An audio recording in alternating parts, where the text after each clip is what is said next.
हमारा प्रोसेस चल रहा है, कुछ सीटें डिक्लेयर हुई हैं और अब लगातार डिक्लेयर होती जाएंगी। सारा स्क्रीनिंग कमेटी का काम, आ जाओ आप इधर, स्क्रीनिंग कमेटी का काम चल रहा है।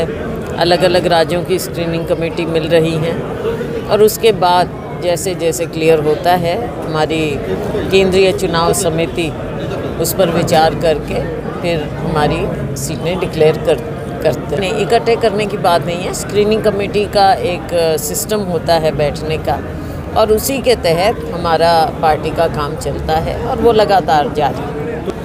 अब बस लगातार हो रही हैं, कल भी हैं और भी लगातार मीटिंग चल रही है। तो कब जल्दी होना चाहिए? अब तो समय के मुताबिक लिस्ट क्लियर होती जाएंगी। क्या लगता है? देखो, ये चलती रहेंगी बातें और हमेशा चलती हैं, हर चुनाव में चलती हैं। इस पर जो आखिरी स्टैम्प मोहर लगती है वो हमारे हाई कमांड की सेंट्रल इलेक्शन कमेटी की लगती है। तो जैसे वहाँ पर होगा मामला सब क्लियर हो जाएगा। नहीं, पीछे हटने की बात नहीं है। ये फैसला, जैसा मैंने पहले दिन से कहा, मेरा एक ही स्टैंड है और एक ही स्टेटमेंट है और वही स्टेटमेंट मैं बार बार हर बार बताती हूँ आपको कि लोकसभा की बात है, विधानसभा की बात है, हमारी पार्टी हाई कमांड तय करती है। ये ज़रूर मैंने कहा कि इस बार, क्योंकि 4 महीने बाद हमारी विधानसभा की भी आएंगे चुनाव, तो मेरी इच्छा है कि इस बार मैं विधानसभा चुनाव लड़ूं, लेकिन आखिरी फैसला हमेशा हाईकमान का होता है। तो ये ऐसी बात है, ऐसा कुछ नहीं है कि कितने किसको, ऐसा नहीं है। जो बेहतरीन कैंडिडेट होंगे, हाईकमान के पास कई जरिए होते हैं, जैसे सर्वे भी किए जाते हैं, उनके अलग पर्यवेक्षक होते हैं, तो वो अपनी रिपोर्ट लेकर और बाकी सबकी राय लेकर फिर फैसला उस स्तर पर होता है। बट जो हरियाणा की लिस्ट है उसमें काफ़ी विलम्ब हुआ है, गुटबाजी की बात कई राज्य हैं अभी तो बाकी, अभी तो सिर्फ 39 आई हैं। नहीं, हरियाणा को लेकर क्या गुटबाजी है जहाँ पहले आप वाला सिस्टम चल रहा है? नहीं, ऐसी कोई बात नहीं। देखो, मैंने जैसे कहा, सबसे बातचीत करके स्क्रीनिंग कमेटी अपनी राय भेज देगी ऊपर हमारी केंद्रीय चुनाव समिति को, फिर वहाँ पर फैसला होगा। ये ज़रूर है कि आप मुझे कहते हैं, मैं उनको कहती हूँ, वो उनको कहते हैं, तो ये थोड़ा बहुत तो देखो राजनीति में भी और पार्टी में भी हमेशा चलता है, तो इसका कोई इतना ज़्यादा हम महत्व ना निकालें। ये हमेशा राजनीति का हिस्सा रहता है, लेकिन आखिर में फैसला हाईकमांड कई पहलुओं को देखकर ही करेगा। 9 हैं हमारे पास, हमारा प्रयास होगा। दोनों तरह की बात है, हमारा जो वर्कर है वो भी उत्साहित है और दूसरी बात जो है कि जनता में आज के दिन एक बहुत बड़ी एक लहर है कांग्रेस के प्रति और भारतीय जनता पार्टी के खिलाफ। दोनों बातें होती हैं, नेगेटिव भी और पॉजिटिव भी। नेगेटिव है भारतीय जनता पार्टी की जुमलेबाजी के खिलाफ।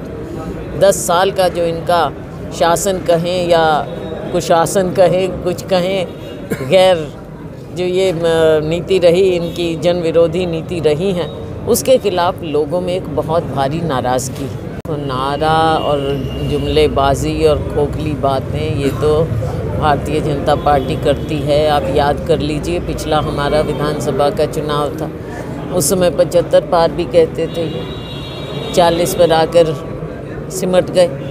तो ये तो नारे वारे देना इनका काम है, तो उससे लोग कोई ज़्यादा प्रभावित नहीं होते। लोकसभा की पूरी तैयारी है, बल्कि हमने तो पहले से ही, हमारे लोगों ने कमेटियाँ ये वो सब कुछ बनाना पहले से ही शुरू कर दिया था। ये तो अब की बात थोड़ा ही है, तो पहले से ही काम हमारे होते रहे। हाईकमान का आता है तो कुमारी शैलजा लड़ेगी चुनाव लोकसभा? हाईकमान का जो फैसला होगा, अगर वो कहेंगे लड़ो तो लड़ेंगे, अगर वो कुछ और कहेंगे तो कुछ और। लेकिन देखो, पार्टी के सिपाही हैं हम, यहीं पे रहना है और यहीं लोगों के बीच में रहेंगे, लोगों के बीच में काम करते हैं। जब जीत नहीं भी पाए उसके बावजूद हम तो यहीं पे रहे थे, हम कहाँ गए? नहीं, सिर्फ बहुत हैं। देखो, आज के दिन बेरोज़गारी का मुद्दा है, महंगाई का मुद्दा है, इनकी जुमलेबाजी का मुद्दा है, तरह तरह की बातें। अब फिर से वो जुमलेबाजी शुरू हो गई, कभी गारंटी ले आते हैं, कोई गारंटी पिछले वायदे थे वो कोई पूरे हुए नहीं, तो ये नई नई बातें लेकर आते हैं। लेकिन अब ये काट की हांडी बार बार नहीं चढ़ सकती। इस बार लोगों ने इनकी असलियत जान ली है। देखो, उनके कहने से कुछ नहीं आप मुझे ये बताइए कि प्रधानमंत्री जी क्यों वाराणसी गए? जो नेता होते हैं, पार्टी फैसला करती है कि हमारे नेता कहाँ से चुनाव लड़ेंगे।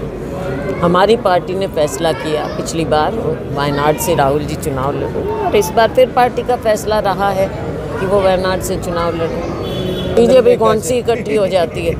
ये कौन से इकट्ठे हैं? अब देख लो इनके नेताओं को, कोई दक्षिण, कोई उत्तर, कोई पूर्व, कोई पश्चिम। थैंक यू बहन जी। चलो ना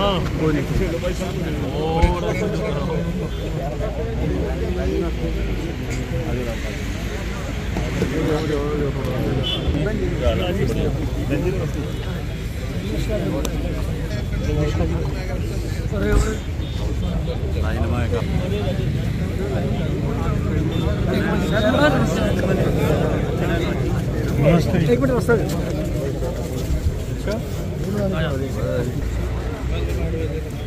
नहीं पहुंच जाएगा जी। मैं तो दूर बता अरे दिक्कत